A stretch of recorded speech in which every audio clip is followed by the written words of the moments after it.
buying a second-hand guitar.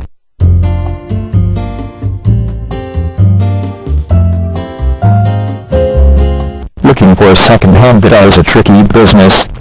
One of the guitars I used on 2 albums was bought second-hand, and I'd really hit the jackpot with it, but it took some deliberation.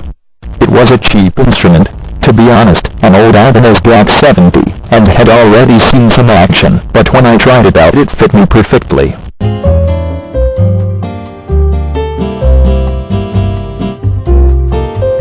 I checked out the instrument's background, checked out the electrical parts, the connections, the neck. There was a crack in the lacquer at the neck, but it was fine, and everything else, and walked away with a bargain, even for a relatively cheap guitar. I'd done well on the deal, and that guitar served me really well for years.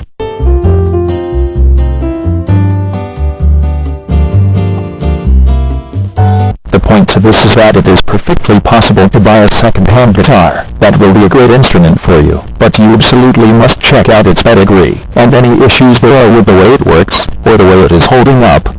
If you're buying a second-hand guitar from the store, then do be sure you play it, see how it feels, and hear it amped up.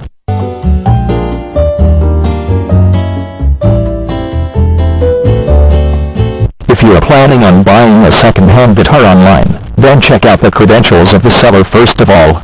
That's the most important thing. Check out they're legitimate, and that they have good customer feedback.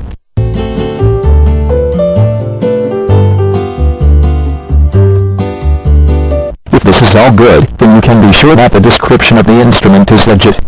Ask as many questions as you need to about the instrument before you buy. The whole thing with buying a second-hand guitar is to make sure what the seller is telling you is accurate to ensure you are not going to get ripped off. If everything checks out, then a second-hand guitar may be an ideal choice.